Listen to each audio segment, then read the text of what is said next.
Kyle Walker own goal. Ross Barker wonder strike. Wijnaldum scoring on his debut. Pirlo getting bullied by the Red Bulls. Giroud making the MLS look easy. Montreal getting robbed like they're playing Football Manager. Welcome to the Monday Night Show. We are live. It's myself, it's Ryan, and it's Colin. And we are here to talk all things football with the Premier League starting the weekend just finished. Good evening, guys. Good evening, Paul. How are you? I am good. How are you, sir? I am very, very good coming off of last night. Fantastic. People who don't know, obviously you'll understand by the accent, Colin is our American presenter and he is a New York Red Bulls fan. We will talk to him later about the Red Bulls against NYC game, see what he thinks of it. How are you this evening, Ryan? Not too bad, really well. Perfect, I thought you'd gone. We were going to go down all the games that happened on Saturday to start with. The first game of the weekend was decided by a Kyle Walker own goal. Manchester United won, Tottenham Hotspur 0. It was a dull game to start the Premier League, Ryan. It wasn't the best. You expect more from both of those teams really, but who knows? Match fitness maybe. Well, you'd assume so, yeah. I mean, I'll tell you what, it wasn't from the United game, but a couple of the managers turned around and said, after a long and hard pre-season, the players, they struggled near the end of the games, and genuinely I did not know how to reply to that. I was just, what? Is that more not down to, if you're choosing a long and hard pre-season, then you need to slow it down towards the end when the Premier League's coming up? Exactly. Well, I mean, when you look at the likes of Tottenham, was it Tottenham who were in Germany in midweek? Yeah. Liverpool went to Australia and God knows where else. I mean, I just think when you're playing pre-season games on a Wednesday when you got Premier League kickoff on a Saturday lunchtime, I think it's a bit crazy, Colin. Yeah, I understand why the teams are out there pushing all these big preseason tours to raise money and to make sure that they have the finances they need to carry out the campaigns that they want. But you're coming, Football Manager basics, right? You're coming into the start of your season. The last thing you want to do is have everybody jet-lagged and dragging all over the place. So, yeah, I don't quite understand why they're pushing the envelope till days before the start of the Premier League season, where obviously, poor showings are getting off to bad starts, and that could tank, so many of your season ambitions. It's crazy, but I genuinely think Tottenham looked like they were struggling because of that as well. I mean, Harry Kane was very quiet throughout. What I thought was really interesting, Colin, you would have missed this, but on British television this evening, before the Manchester City West Bromwich Albion game, they were talking about the weekend's football, and they were talking about how Manchester United lined up and the fact that they were pressing, they were often leaving 2v2 at the back. And I think they were safe doing that just because of how tired and how lazy Tottenham looked at times. Christian Eriksen didn't really do much. The only time I really saw him was on set pieces, Ryan. Was the Man United marking him out the game, or was it just him? Surely we're not saying this, but was it him being tired on the opening day of the season? I think it's a mixture of both. And for someone of Christian Eriksen's quality, you expect a bit more. So you're hoping that players like that are going to wake up and they'll be a bit better in later games. Yeah. Just quickly on side, Mr. Zulu, good evening, sir, and James, hello, the creator and the former co-presenter on this show. Thank you for tuning in, James. As always, we appreciate everyone who tunes in, listens live or recorded. Just go through a couple of the players. Obviously, over the pre-season, Di Maria left, Ryan. You're obviously happy to see him leave because you have the legend that is Ashley Young on the wing. I'm more happy to see him leave because I think he wanted to go. I don't know whether it was in the pipeline where he comes to Man United and there was a gentleman's agreement that he ends up at PSG eventually. Gentleman's agreement. Just crap. I do feel sorry for him a little bit because he obviously had the issues where he got got burgled, and then he was living in a hotel. He was travelling everywhere with security. It's not the greatest lifestyle, is it? So, What do you expect from Manchester? yeah, well, no comment. Now we actually spoke, Ryan, I think it was during the game. Okay, you had Ashley Young, who is a right-footed player on the left wing. Mhm. You had Depay in the middle, and you Mhm. had Juan Mata on the right wing. Now, this was very apparent last season. Juan Mata is not a winger. He cannot play on the wing. Juan Mata is like a David Silva. He likes to sit in the hole. He likes to dictate the play. Why wasn't Ashley Young on the right, Depay on the left, and Mata in the middle? Me and Ryan spoke about this during the game. Colin, do you have any thoughts on how they lined up? So I was equally as confused when I saw it because it didn't make a whole lot of sense. Yeah, I agree. I think Mata is that quintessential roaming character in the middle. He's going to cover a lot of ground, but you need to put him in a place where he's got the ground. Not a speedster that's going to play. Oh, I have no idea what that was. Carry on, Colin. Here you go. There we go.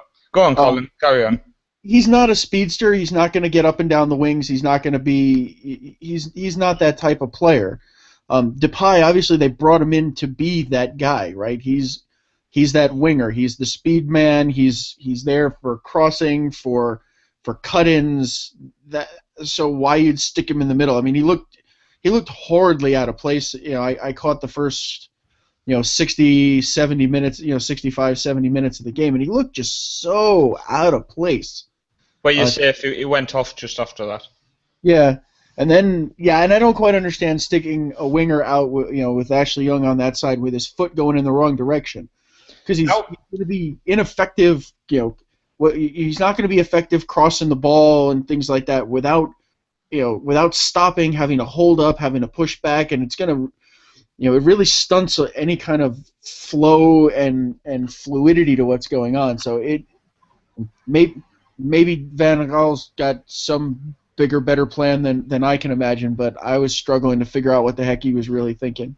Now, in terms of Ashley Young playing on the left wing, that part of this three-piece I can almost accept. Now, I like my wingers to hit that byline and get the ball in.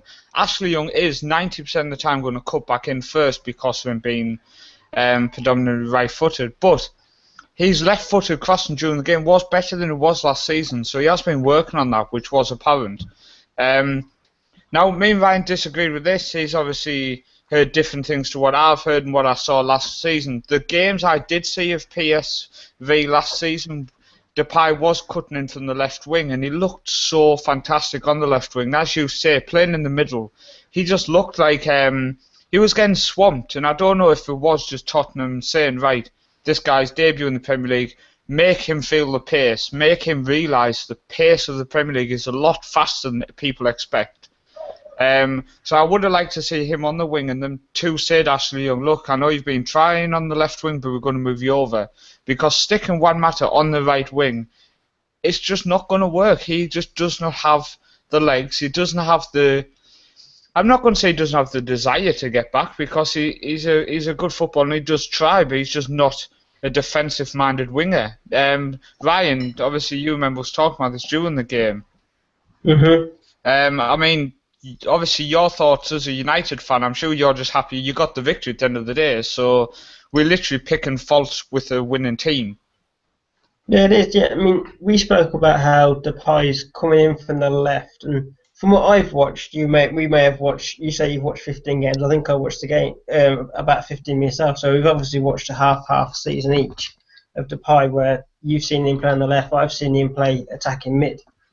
But I also agree with what you said. If he's put out on the wing for Man United, he's getting used to the space and possibly the speed of the Premier League out on the wing. Then put him in the centre once he's got used to more of the pace and the physicality. Juan Mata, completely agree. He needs to go in the centre, Young on the right, Depay on the left, see what happens there. That's another reason as well. I mean, if you think about this, Colin, as we say, Mata in the middle, he is so creative. Depay he will be, it doesn't matter how quiet he was in this game, he will be a talent. He is a talent now. But at the end of the day, when you have a guy who doesn't have the legs, but he's got that ability to pick that killer pass, you would just say, look, Depay, you can play on the left wing, so you're going to play on the left wing because we want to get Mata in that middle, and you cutting inside. You can have the freedom to move, you can have the freedom to come inside, but just get Mata in the middle. I mean, stick a Mata on the right wing. Come on. Yeah, I think some of that. I mean, if you look at sort of Van Gaal and where he comes from and sort of that Dutch system, I think there's a level of rigidity to it that what he went out with and how things kind of played out a bit showed. I agree. If I'm looking at those guys, I'm looking at a very very fluid, unstructured type tactic up front, attacking them. Throw Rooney in the middle, as your striker, and I'm looking at those four guys and just saying, look, you're going to operate where you're going to operate. They generally have the zones where they're going to play, but you're not really looking for any real tactical rigidity because they are that creative when they go with the cuts and the runs and the passes. So by interchanging and mixing them all up and kind of forcing them to hold where they held, I mean, they all look like they were clearly playing inside of instructions on how to play or where to play. And it just didn't fit right for me. I mean, you said we're picking on the team that won. To be fair, United didn't actually score. So, I think there's a fair amount to pick on. I don't think it looked like a lot of the top teams came out kind of flat, and I think they joined the ranks of that. I think they did come out looked flat. It's because they were tired of pre-season. I must misunderstand what pre-season is because I thought it was about getting fit. Apparently you got it wrong. It appears now it's a whole separate mini tournament which you're tired of after when you're finished. We're going to jump on. Actually, just quickly, we're just going to quickly go on to Man United's defence. The fact that Danny Blind played centre back alongside a fantastic on the day Chris Smalling, which Ryan spoke during the game with myself about. He was delighted with how Smalling played, and I have to back up that. Ryan, but you weren't too impressed with Blind playing there. I can't see him as a centre back. I know he's one of these that you look at him on Football Manager, the game we all know when we all play. I think he can play in about 5 or 6 positions on the game, but centre back he doesn't look composed, and sometimes he was out of position. He flying into his tackles too early and leaving that gap open, which luckily on the day Smalling covered, and Blind was just going off like a madman. Yeah. I'm hoping we can get a centre back in by the end of the transfer window. I think it's going to be interesting look to see good what enough. happens. It will be. We're going to jump down to the Bournemouth 0 Aston Villa 1 game. Not a lot to say on this really. Bournemouth's first game in the top flight in the Barclays Premier League, and they certainly came out with the idea to impress. They didn't resort to crazy tactics. They tried to play their game. They played some really good football. I know Tim Sherwood's come out saying he was impressed by them and the fans of Bournemouth. But Aston Villa did what Aston Villa couldn't do last season, Colin, and they ground out a result against, let's be honest, a team in Bournemouth who came into the game with a lot of confidence, a lot of excitement. And if anything, the excitement of the fans and the players and the buzz around the ground could have pulled Bournemouth over the line. But Villa, with new signing Jess Stead, who they paid $7 million for from Blackburn, to replace the $32 million Benteke, I think they've done a good bit of business and they did fantastic at the victory, Colin. Yeah, I heard an interview, I think it was with Sherwood, that they played on U.S. coverage before it, where he said, in reality, if he could have picked any game for his first game, this was not one that he wanted to pick, right? This is the first time in the top flight. There's so much momentum that it was going to be a very difficult atmosphere. By all accounts, it was going to be a difficult game, and I agree. I think this is a big, this was a big step forward for Villa in that this is a team that they're probably going to be around, all season. I don't think either one of them are going to set the world on fire. I think I have Bournemouth picked to survive. I think they're going to be around each other, and these were the kind of games that Villa needed to grind they needed to start nailing 3 points from last year if they were really going to get out of this kind of creepy zone that they just weren't able to. So I think it showed some good stuff from them. I agree it wasn't really anything to write home about. It was a cool environment. It was a cool atmosphere. It was great for Bournemouth. I think I agree. I think their approach is gonna be what they need to be. They looked ready for the Premier League. They didn't look overwhelmed. They didn't look subpar. They looked like they were there to play. They knew how to play what they wanted to. They weren't manhandled and thrown off the pitch. They weren't being ludicrous or crazy. So I think there's some good things to come from them over the season. But yeah, this was a big step forward for Villa. I think when you look at the likes of Callum Wilson, he had a lot of chances to score, but was his game good enough for the Premier League? I think it was. I do think he is going to get the goals. Is he going to be a 20-30 season? Is he going to be a Charlie Austin type player at QPR last year? I don't think so. But will he? I think he's good for maybe 10 goals this year in the Premier League, which could help Bournemouth over the line. Bournemouth are they going to do shocking, Ryan, or are they going to do really well? But the question will be, if they do bad, will they sack the manager? I'm hoping that they don't. Because it's one of these, he's took them quite a long way. He's took them all the way to the Premier League. And let's be honest, are they expected to stay up? No. If they go down, they go down. They can rebuild again because they'll have the Premier League money even if they go down. And I can see them going down. They'll come back up eventually. Yeah. We'll jump down to the next game, which was Everton 2, Watford 2. Now, I think this was a result that shocked a lot of people. It certainly shocked me. I predicted Watford to struggle, mainly because of the amount of signings they made. It did seem like they were just throwing money at anybody who was willing to come, who had a bit of experience. But they did well, Ryan. They got a draw away to Everton.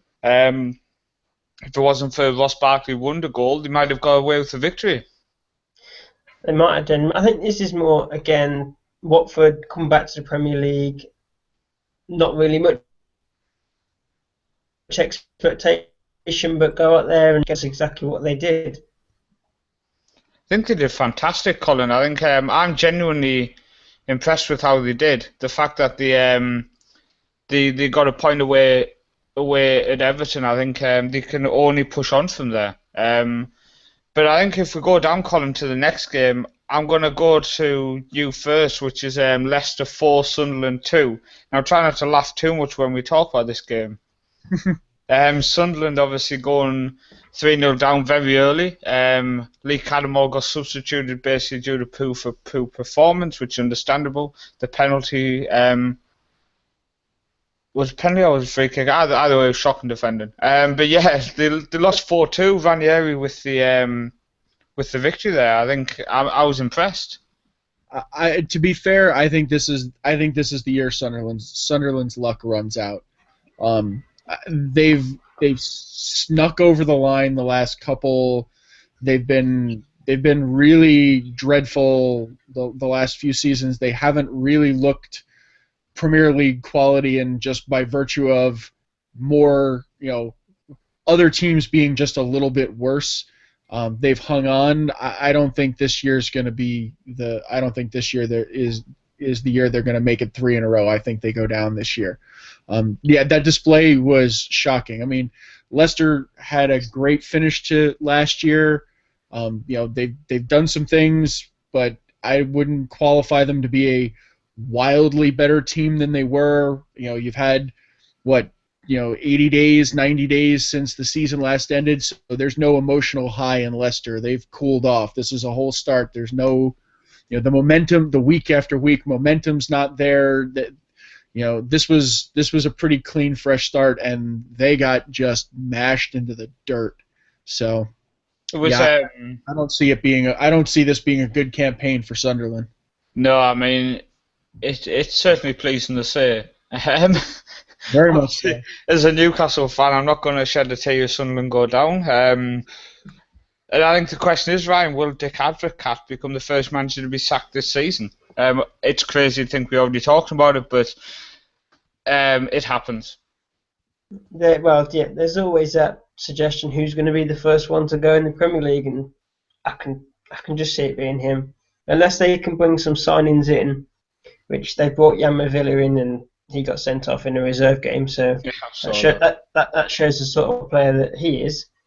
But But did you they see need to bring.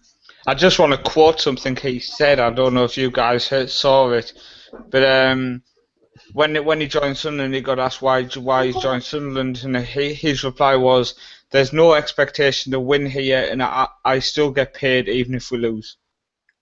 That is a So solid philosophy to bring yeah, in. say no more really. Welcome to the club. Um, but I think we're going to the next game, which was Norwich against Crystal Palace, which was 3-1 to Crystal Palace, which is a bit depressing to say after the rants I've had at Crystal Palace recently, but fair play to them. Norwich had a goal disallowed. Now, I don't know if you guys saw this, but they obviously talk about how the referees under a lot of scrutiny on the first weekend. This was a referee making his debut in the Barclays Premier League. Obviously, we talk about players, we talk about the pressure players are under, the pressures the referees are under. Now, the foot was high from Cameron Jerome, so technically the referee was correct. But how many bicycle kicks do you see scored and stuff, for example? So where's the leeway in this, Ryan? Should it have been disallowed? Should it not have been disallowed? What about you, Colin? um, I don't know. I hear what you're saying. I agree. I think to the letter of the law, you can say, but A, it doesn't happen all that often. B, there's really no danger in the situation. I think what I'm thinking, Colin, this question I'm going to put you: if that was an experienced Premier League referee, would he have blew the whistle? No, I don't think so. If it was a Martin Atkinson or somebody of that level, I don't think so. I don't think the whistle would have been blown. Just quickly down the side, just jump back to Bournemouth second. Sorry, James, I failed to see that. James said they'll never sack Eddie Howe. Highly talented manager. Totally agree, James. And he's just laughing at, obviously, Jan Manvila. Fantastic. Good job. But yeah, Crystal Palace did well. Unfortunately, Johan Kebab did fairly well. So welcome back to the Premier League. You're still going down. We'll move on to the next game. It's Chelsea 2, Swansea 2. Now, cast your mind back, Colin, to the start of last season. Or was it the season before? David Moyes, manager of Manchester United. Swansea turned up, spoiled the party. I have to tell you, I am very, very impressed with Gary Monk and the squad he puts together in Swansea. They come out, the last couple of years have come out very sharp out of the gate. It was last year that they came out at Trafford and played well. They looked good. I think they're going to be a dangerous team. I think that I think that they're going to annoy somebody for some silverware this year in one of the cups. They're going to be a force. I think they're going to be able to pull off a bit of what Southampton had going last year. Maybe at the end of the season they have a pretty an outside shot for Europe there and getting back to that level. But I think it was a very fair result to them. I think Chelsea came into the game, having run around the world, thought that, they can go into cruise control a little bit, park the bus, everything's going to go well. And, that's just how things work for them. And I think Swansea showed up and said, no, not this time. And made them work for the draw. I think they made them work for the draw. Yeah, I think, at times I think Chelsea deserved to win. At times Swansea deserved to win. Oscar's goal, there was no celebration. He kind of just waved his hand at the dugout, which was quite strange to see. But then if you go through like Montero for Swansea, you can't. I don't want to kind of play on the why did Chelsea play bad? Why did Chelsea struggle? Because if you go through, you have Montero, you have Jack Cork when he come on, you have John Joe Shelby. Swansea played very, very good football, and at times they were by far the better side. So I don't think it's fair for us just to stand and discuss why Chelsea were bad. I think we need to give praise to like Montero, Colin, who just tore them apart at times. Yeah, I would agree. I think I think too many times people have said, well, Chelsea should win everything, and I don't understand why they didn't win this one. I agree with you. I think that there's a lot more credit that should go to Swansea for really taking their game up a level. I think they played very top notch football. They were fluid. They were in control. They were crisp. They were sharp. They were probing and penetrating effectively. I think they really rose to the occasion. Yeah. But we'll go down. Ryan, are you back? Nope, Ryan's still not back, Colin. Did we sack him? Apparently we must have. Oh, we actually have sacked him. He's not even on the stream. Fantastic. I do apologise, guys. Ryan is having a lot of difficulties this evening.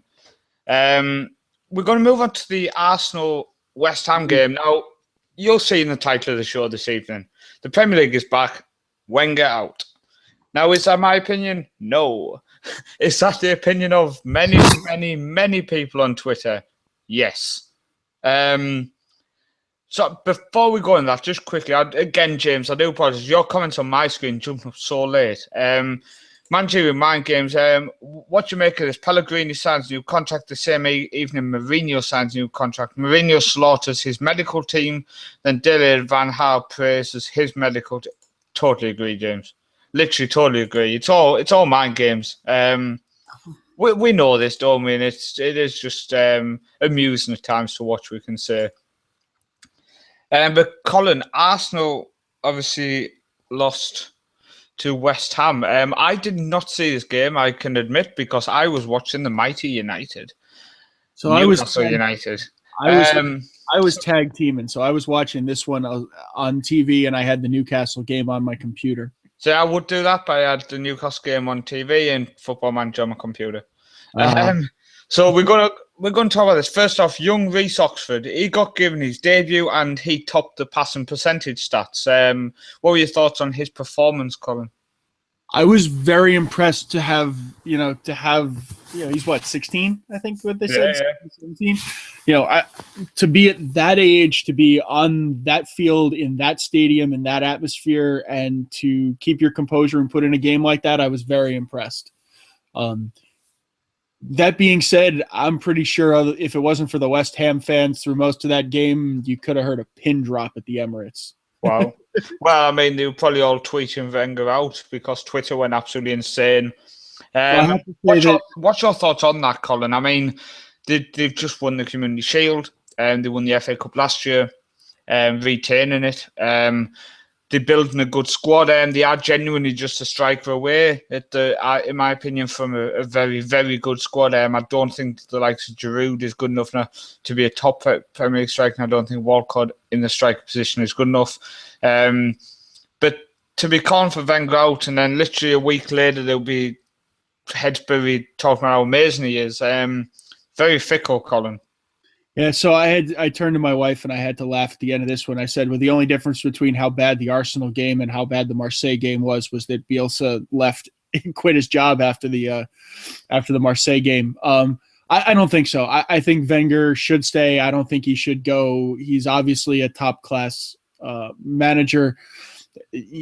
Every team's going to go through this blip, right? It's a London derby to open the season. It's a big game. West Ham was clearly up for it and came out to play. I think they showed up. They wanted to play. They bullied Arsenal around. Arsenal just didn't look good.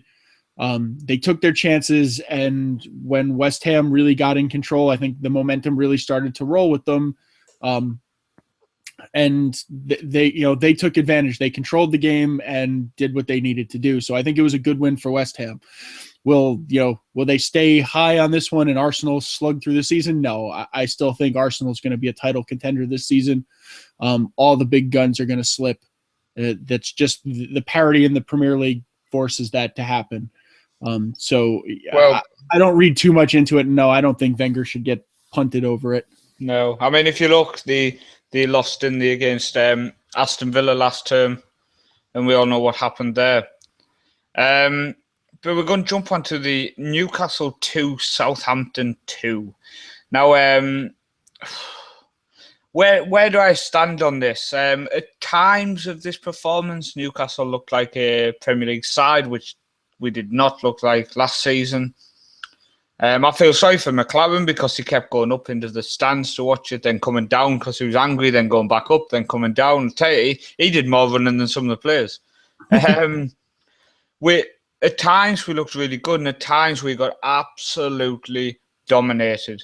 But we need to remember Southampton are a very, very good footballing side. So at times you are going to expect to be on your back foot. And the goals we conceded were very poor, in my opinion. Tim Krul should have been saving them. He just seemed to dive but not actually get stuck in and get his hands on. He looked like he was scared of getting hit by the post on one of the headers, which was a bit disappointing to see. But we actually went 2-1 up, and we looked fairly good, fairly strong, which Naldum looks like a really good player. Overton started the game. Yeah, I don't know what else there is to say about that. Genuinely, I don't even know what to say.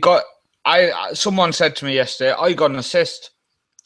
Yeah, okay. So he gets paid what stupid money each week, and he got an assist. Apart from that, he genuinely was clueless.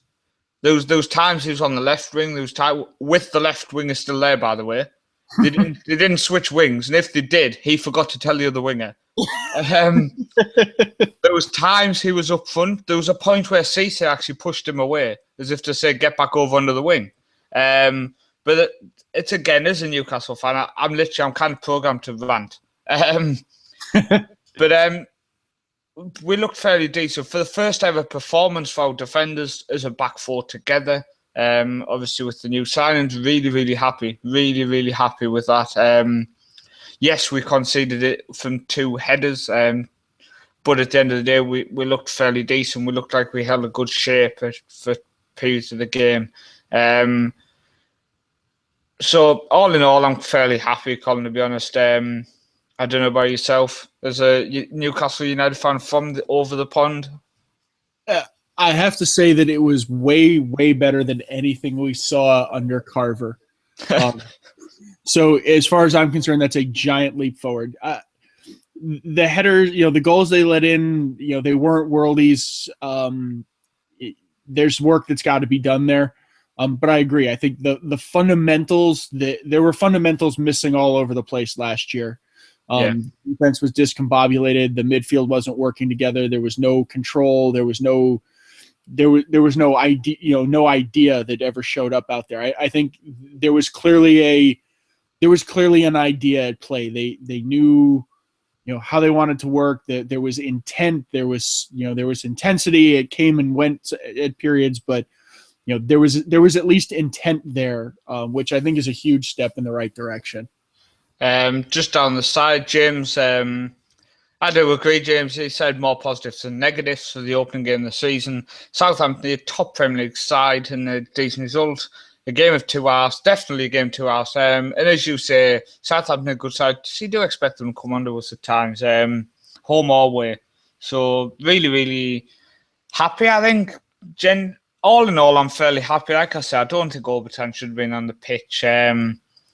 Tiote, when he come on, he didn't really look ready to play. I think we're definitely still a couple of players away. Perez, for example, could have slotted in on the wing. I would have liked to see Aarons on instead of Overton. Mr. Zulu says Mitrovic should have been sent off. What a way to introduce yourself to the Premier League. He destroyed that guy. I think you left by then, Colin? Yeah, I had. You had a busy day.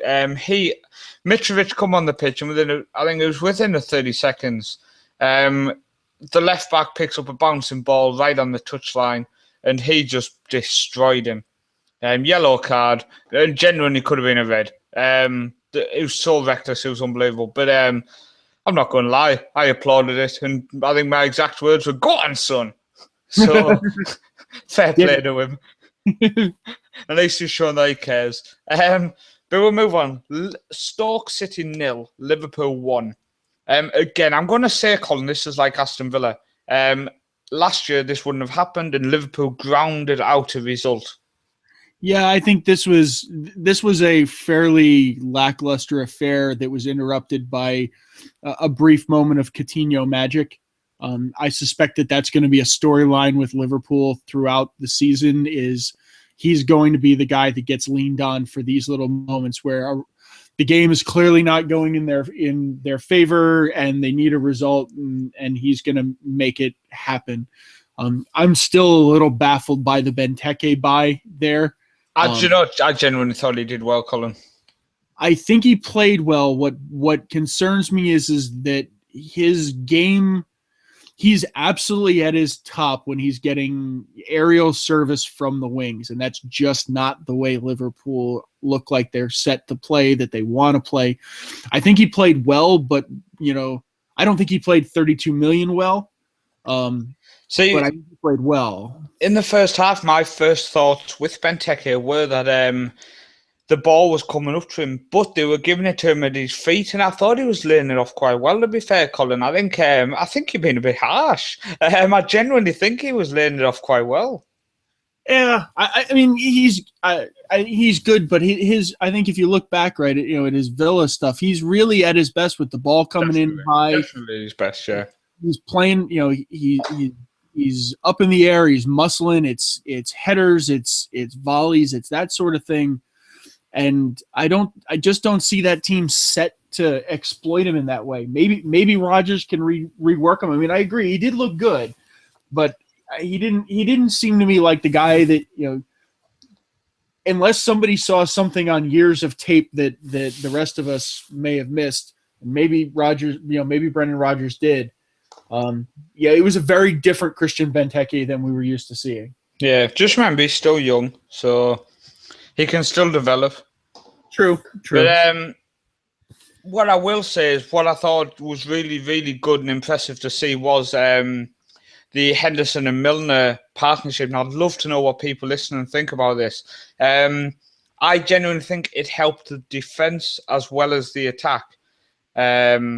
Because the work rate of Henderson is apparent. Anybody who watches the game knows the work rate of Henderson is fantastic. But now, sticking the work rate of James Milner next to him, that midfield is one of the best midfields in the Premier League. Is it one of the most talented? No. Is it one of the most strongest midfields? No, they're not two very strong players. But the work ethic from these two players and the fact that they are talented footballers, 5 or 6 best partnership centre midfielders in the Premier League, I would say. But I would say in terms of work rate, they are the best partnership in the Premier League, Colin. So I think it helps the defence having them two getting back and showing effort, but it also helps the attack, Colin. Yeah, I still think Skirtle's going to do a lot of stupid stuff this season. Oh, yeah, obviously. Yeah, I agree. I think Henderson and Milner are they're going to be an underestimated and dangerous midfield for Liverpool, because just because you got by doesn't mean you're not going to get harassed. I agree that they're not the technically greatest two midfielders to have ever played the game, but I think James's comment on the side is perfect. They're not a fancy duo. Yeah. But they know how to get the job done, and they're just going to do it. They're going to get the ball. They're going to move it forward. You're not going to crush them with that. You're not going to outwork them. They're always going to be there. They're going to be constant and harassing and pushing. And I think it's really an element to the game, to their game, that Liverpool needed. I think to see how they show I'd be very interested to see how they show in Europe in the Europa League this year. I think what I'm looking forward to seeing is I think their next game is Bournemouth at home, and I think after that it's Arsenal away. Now, as James says there, Henderson Milner, it's a workmanlike partnership, no fancy flair, but they'll do the job. Do you know, I genuinely, the more I sit and now think about this, you've got your back four, then you've got Henderson Milner. That makes up to 7. So you're then going to be able to obviously add 4 attacking players in front of that. Now, bear in mind that Milner and Henderson both love to arrive late into the box. They both love to be on the edge of the box. I just think their work rate could push Liverpool to a new level. I genuinely think that's a fantastic midfield. Just going to go through the comments on the side. It's lit up with this topic. So Mr. Zula said it was a turbo game, but as Colin says, Coutinho is going to have to do what Gerrard has done for many years and carry the team when they're playing bad. I think you're more looking at Henderson for that, though, no? He says Benteke will get 15 goals in the league this season. Very impressed with his movement. Other players get used to his runs very soon. And then Paul's list now. Thank you for tuning in, sir. Really appreciate it. He says Henderson and Milner will be the hardest working pair in the league. Hopefully they can repeat it for England too. I totally agree. I think really, really good team. I'd be delighted to have that, to be fair. So we'll just quickly mention the West Brom 0 Man City 3, which happened this evening. There's not a lot to say on that. James Milner, he's stuck in my head. Raheem Sterling had a very average game. Yaya Toure scored a beautiful goal. David Silva just controlled it. First half, he controlled that game. West Brom, Colin, lined up with a 4-4-2 against Man City playing a 4-5-1. And they just got destroyed in midfield. Well, it was nice to see that Pellegrini's playbook has at least one other tactic. He must have. I don't know if he Googled football tactics or something, but yeah, he's come out, Colin, with the totally new ideas for tactics. He must have switched with West Brom. I only caught a few minutes of the end of the game, but I was flipping through some highlights of it. I don't think this one was ever in the cards for West Brom to be very competitive. In it, I would have expected a slightly better showing. I'm not entirely sure why, unless they expected maybe City is going to come out in their 4-4-2 and it would line them up okay. But I'm not sure why I would have, expecting to be on your back foot, knowing that you're going to need to be playing a lot of defense and your best opportunities are going to only come, countering, why you'd go out there with a 4-4-2 and do that. Well, I think the plan, was up to Lambert, him to flick it on for Berahino. But it just wasn't working. I mean, at the end of the day, the City controlled it because Silva was in the hole, which meant Yaya was dropping a bit. Right. So when they were struggling, Yaya's obviously in front of Lambert, so he's going to win the headers all day long. And then Mangala was literally just pouncing on top of him. Vincent Kompany did the same. I think they did change and they did go to a 4-5-1 when Pulis realised they were just getting destroyed, basically. But it was too late. Then City scored the third with a lucky flick off the shoulder, I think it was, from Kompany. I don't think it was a clean header into the corner, but at the end of the day, they all go in the back of the net, and that's all that counts. But what we'll do is we'll move on from the Premier League, and we're going to quickly jump over to the MLS, and we're going to go to your hometown club stroke game. It was at the Red Bulls Arena. It was New York Red Bulls 2, New York City Football Club 0.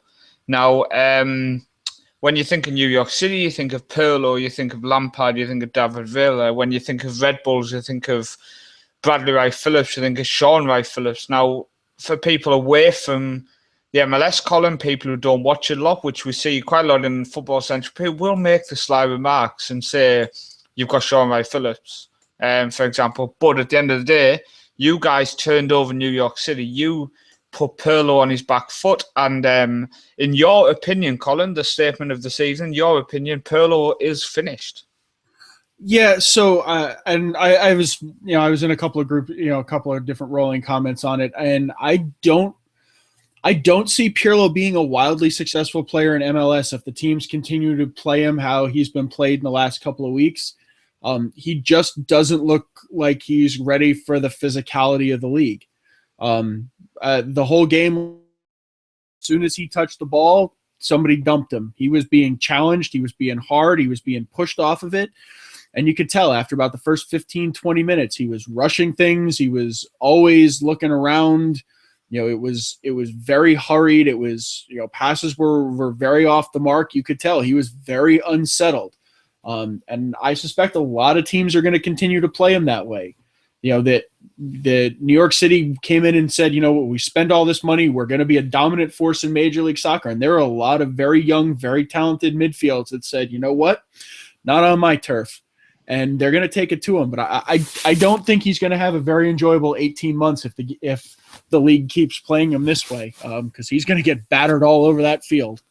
Well, I think a lot of people have been saying it, and obviously you've brought this to our attention, the fact that before the season started, before New York City got their inaugural campaign underway, they as a club built up what they were going to achieve, and their fans, in terms of the third rail, for example, have basically going around telling people how they're going to control and dominate the league, Colin, which obviously is not really the right attitude to go in with, and especially when they're not the only club in New York, even, they shouldn't really be trying to control everything. And Red Bulls have certainly just knocked them down a peg or two and just reminded them that they're not going to be successful straight away, and it takes time in the MLS to be successful. Yeah, I think I agree. They came into the league, and I think there was a certain arrogance that showed up that said, you know what, we're Manchester City that's predominantly owning it. We're going to send a ton of our youth in here. It's only MLS. This isn't that big a deal. We'll combine it with some big class players. Throw in mixed Diskerud with Lampard, Villa, and Pirlo, and you have a fair amount of talent sitting there. But I think they failed. Obviously, they forgot to put defenders in. Well, that's and you can see it. The last 4 games, 3-4 games, the league is adjusted, that recognizing, okay, fine, you have an incredibly talented midfield. We just will avoid them, and they're playing balls over the top. The Red Bulls did it last night, and that game really should have been 4-0, maybe 5. That it's balls right over the top. The defense is clueless to it.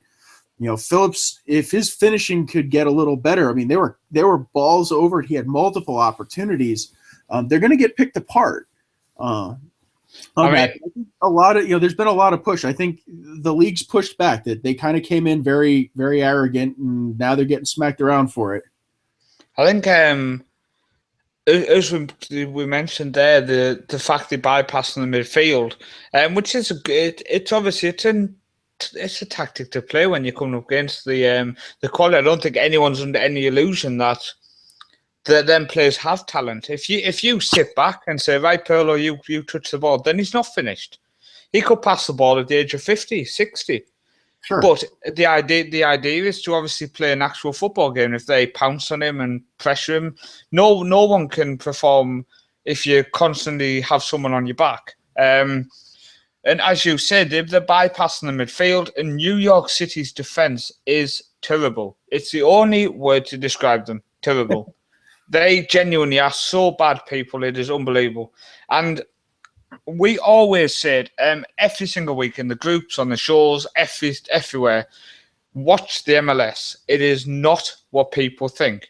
It is so competitive. It is so quick. It is so hard. It is so on you all the time. The amount of early goals, if you switch off, you'll get hit. LA Galaxy last night switched off, conceded in the first minute. It's the on you straight away. And it's the pace of the MLS is something nobody expects. It's like the Premier League. The pace is not expected. And I think that's what Pirlo's finding out, isn't it? But we'll just go down some of the other, just quickly go through a couple of results. Sporting Kansas City 3, Toronto 1. That's a big shock, Colin. Yeah, especially since Kansas City had most of their big guns on the bench. So I think Dwyer was out, Zusi was on the bench. So this was a had a fair reserve quality to it, and they really took it to Toronto. It wasn't a pretty game, but it was a very hard-working game. I think the most interesting piece to me is I'm sort of confused by Josie Altidore at this point. I think he's struggling to find himself a little bit. I think Jervinko is really flourishing more on his own. And Altidore out there with him creates some confusion in the team because there's no longer that focused attacking threat. And And with given the investment, I think Toronto really needs to kind of get it in gear on this one. They're the highest payroll in MLS, and they're not really, I don't think they're performing up to it.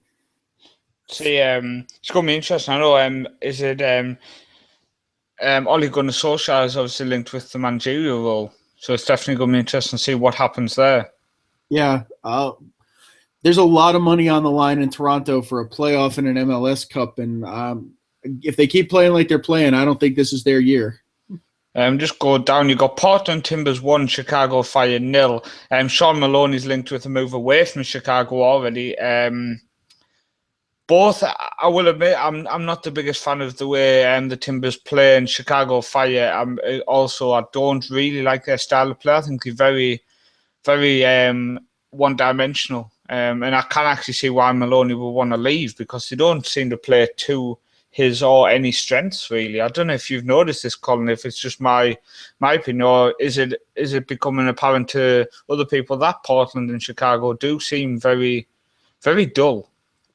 I mean, Portland, everything in Portland goes through Darlington Nagbe, and you take him out of the game, and it becomes a very easy team to control.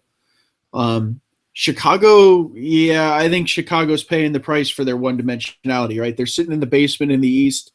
They have these flashes of brilliance everywhere. Like last week, they had a dynamite game against FC Dallas, who at the time was leading the West. And then all of a sudden, like they come out this week, and it was just dreadful. I mean, Portland scored their goal on their first shot on goal, which came in the 48th minute. I mean, that's not a hallmark of a great game by any stretch of the imagination. But yeah, I agree. I would expect a bit of a fire sale and no pun intended, a bit of a fire sale and a rebuild in Chicago coming off this season. Nice. There was a pun intended there. Come on, we all know it. The next game basically included a bit of Football Manager classic work there, which was Montreal 0, DC United 1, and Montreal 70% possession, 25 shots, 8 on target. And somehow DC United got away with a 1-0 victory. What's going on, Colin? So for everyone who ever complains that FM results don't happen in real life, here's your game. DC is finding a way to win week in and week out. I don't know how much more there is to say it. That they are doing what good teams need to do. They had a dreadful day. I think they were outshot 25-1. With their one shot was just Chris Rolfe's wonder goal there that just dinked in off the post. I mean, what I will say is I didn't see this game, but I've seen the last 2 DC United games live, and they are dreadful to start the game. And obviously in this game, they seemed dreadful all game, judging by the possession.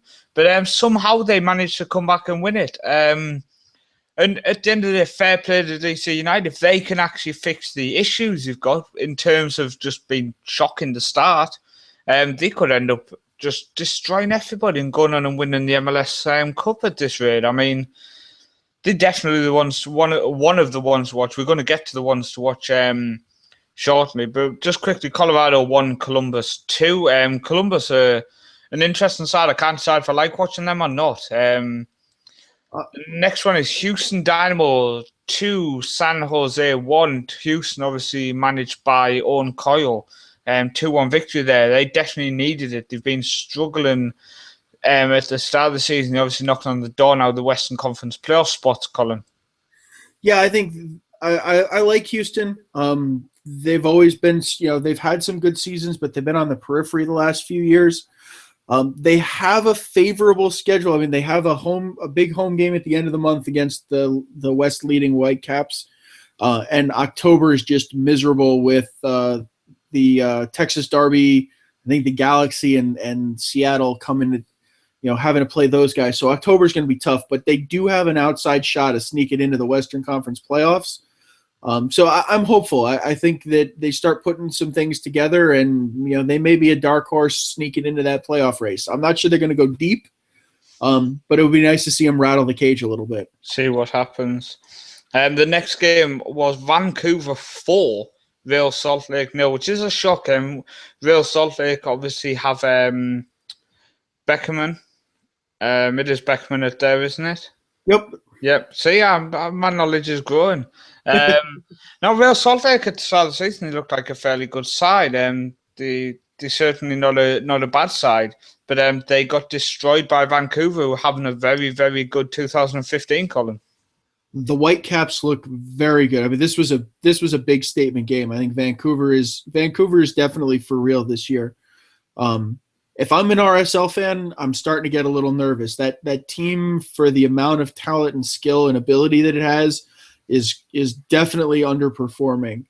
I'm not sure what's sort of broken, but Vancouver just came out and punched him in the nose and hit him twice more for sport, and then just blow in.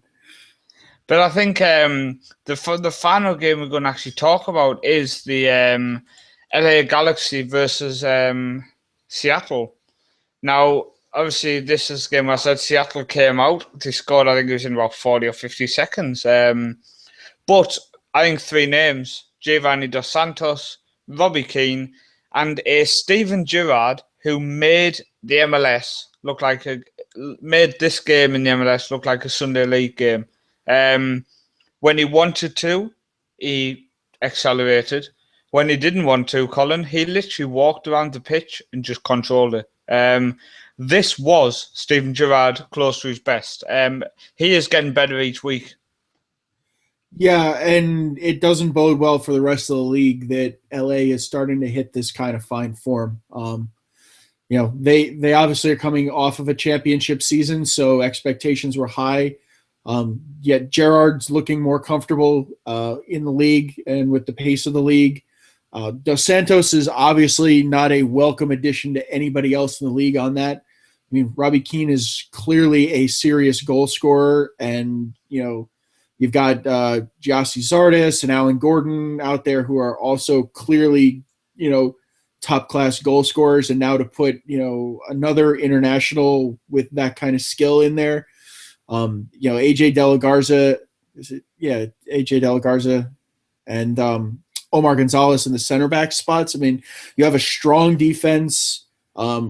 Ricketts looked nervous in there. He made a meal of a handful of them, but I think he'll settle in a little bit. That's a dangerous club. I think Seattle, I'd be a little nervous if I'm Seattle. I think they've dropped 8 of the last 9. They're sliding in the wrong direction in the standings, and it's starting to get into that time of the year where you need to stabilize things and kind of push on in the right direction. So, not sure, but I'd be nervous in Seattle, and I think if I'm anybody else in the league, especially in the Eastern Conference, I'm concerned that I'm going to have to go up against a very, very difficult and in-form LA Galaxy, for an MLS Cup. I think, as you said there, Dos Santos is going to scare everybody in the league. He's turned up. He's good friends with Robbie Keane from the Tottenham days as well, which is definitely going to help their partnership. Robbie Keane is just an absolute goal machine. He just doesn't seem to get any older. And then, as I've said, Steven Gerrard he controlled it. The whole of LA over that game, they finished with the 84.1% passing completed, which is just fantastic. It shows they were holding the ball well. It definitely shows that Gerrard was controlling the game. So I just think, as you said, they have some other players. Gonzalez obviously relinquishing the DP slot, which gave the opportunity to bring in Dos Santos, and he dropped onto this different type of contract, which I still don't understand. But I just know he dropped from DP. There's my knowledge, Colin. The targeted allocation money. That's what he's on. He's now took that, which is weird because he was already at the club. So I thought that targeted allocation would have to have gone to Dos Santos. No, the new CBA allows the teams in MLS to use that to basically pay down any DP's salary to get it underneath to allow them to sign a fourth designated. Okay, yeah. Okay. We got there. At least he didn't get a pay cut and nobody told him. But we're going to end tonight's show, Colin.